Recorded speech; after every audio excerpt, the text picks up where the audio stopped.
Ciawi kilometer 12.600 dari arah Pasar Rebo menuju Bogor. Meski tidak ada korban, namun kecelakaan membuat arus lalu lintas tol mengalami kemacetan panjang. Kecelakaan berawal saat dua sedan mewah terlibat aksi kejar-kejaran. Namun saat tiba di lokasi, kedua sedan bersenggolan hingga salah satunya oleng dan nabrak truk pengangkut batu split. Benturan keras tak terhindarkan hingga sedan kuning ringsek parah di seluruh bagian mobil. Sementara batu split yang diangkut truk tumpah ke jalan dan segera dibersihkan. Kasus kecelakaan ini sudah ditangani oleh unit laka Polres Metro Jakarta Timur. Hujan deras yang mengguyur ibu kota sore hingga malam kemarin membuat tembok pembatas sekolah sepanjang 3 meter roboh dan menimpa rumah serta sejumlah motor di Palmerah, Jakarta Barat. Warga pun bergotong royong mengevakuasi material tembok dan kendaraan yang tertimbun. Nih, rubuh tembok SD SMP nih. Warga panik saat melihat tembok pembatas milik sebuah sekolah di Palmerah, Jakarta Barat ini tiba-tiba roboh pada Kamis malam. Tembok sepanjang 3 meter yang membatasi area sekolah dan permukiman warga ini roboh usai hujan deras melanda wilayah Jakarta pada Kamis sore. Diduga kondisi tembok sudah rapuh dan pondasi tergerus. Akibat insiden ini, salah satu rumah warga rusak tertimpa tembok.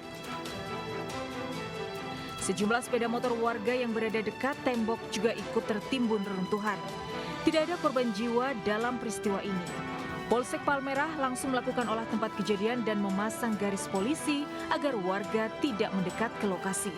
Dari Jakarta, Miftahul Gani, iNews melaporkan. Hujan deras di Jakarta juga membuat pondasi jalan dan trotoar tergerus. Di Jalan Tomang Raya, Palmerah, Jakarta Barat, sebuah truk pengangkut gulungan baja yang terparkir di bahu jalan tiba-tiba terperosok ke trotoar yang amblas. Truk pengangkut gulungan baja seberat 23 ton terperosok hingga seluruh ban bagian kanan terangkat ke atas. Kecelakaan ini terjadi saat truk diparkir di bahu jalan dan ditinggal beberapa menit oleh pengemudi untuk mengambil uang di ATM. Betapa kagetnya sopir saat kembali dan melihat truknya sudah terperosok. Sementara gulungan baja yang hendak dikirim ke Tangerang, Banten terguling menimpa bangunan pos satpam dan pagar. Diduga trotoar jalan di bawah truk yang terparkir tak mampu menahan beban berat setelah tergerus hujan selama beberapa hari. Kita ke informasi lain, pemirsa, galian memakan korban jiwa di Bandung, Jawa Barat. Sebuah minibus menabrak pemotor hingga meninggal dunia. Mobil diduga oleng akibat gundukan tanah dari galian drainase yang tidak diberi garis pengaman.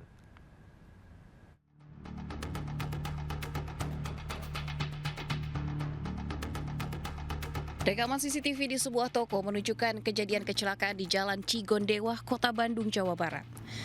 Sebuah mobil yang diduga oleng membanting setir hingga menabrak pengendara motor yang sedang berboncengan dari arah berlawanan dan membuat penumpangnya terjepit hingga ke tiang gerbang sebuah toko. Mobil diduga oleng akibat gundukan tanah dari galian drainase yang tidak diberi tanda pelang atau garis pengaman.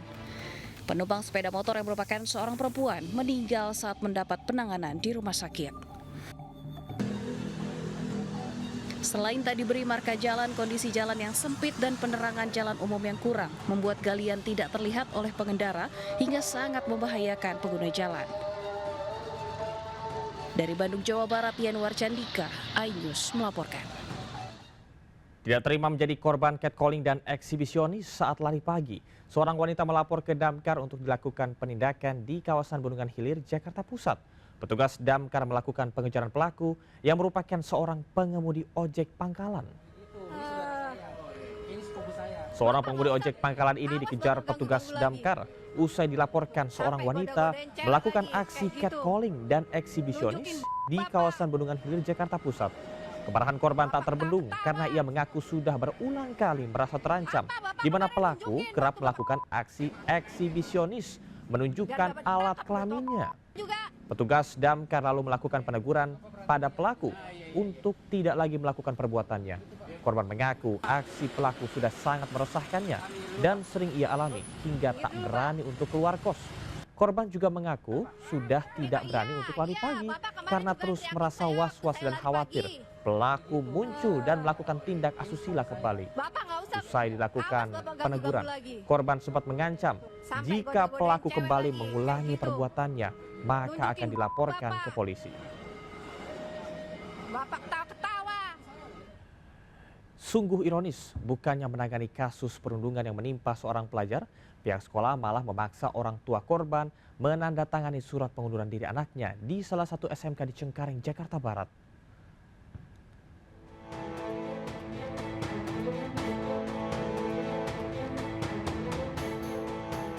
Seorang siswa kelas 3 SMK di Cengkareng, Jakarta Barat diduga menjadi korban perundungan.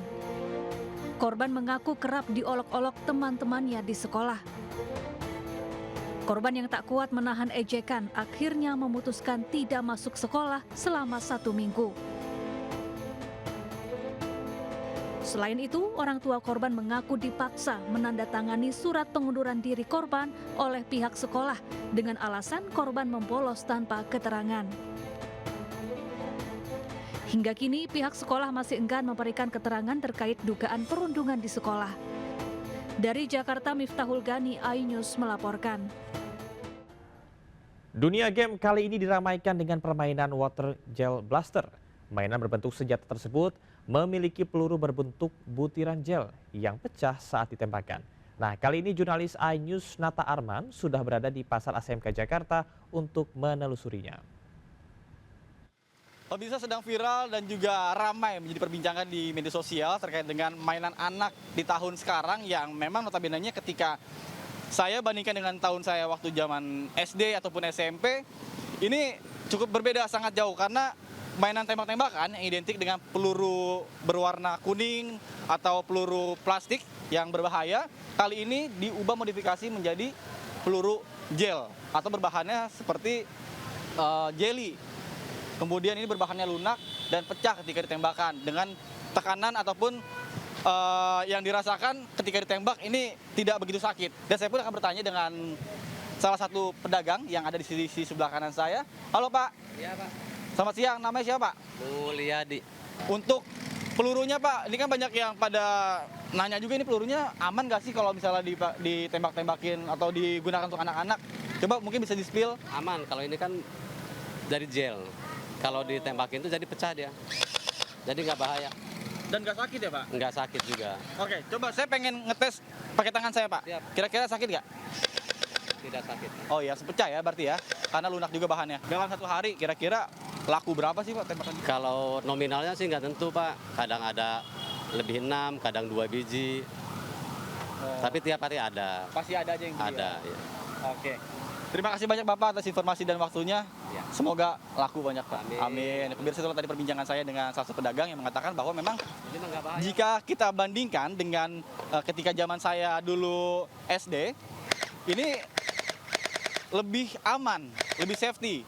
Karena mengingat untuk peluru sendiri penggunaannya menggunakan peluru gel yang tidak sakit ketika kena tangan. Tadi pun saya sudah mengetes sendiri di tangan saya dan memang dari jarak dekat saja tidak ada rasa sama sekali.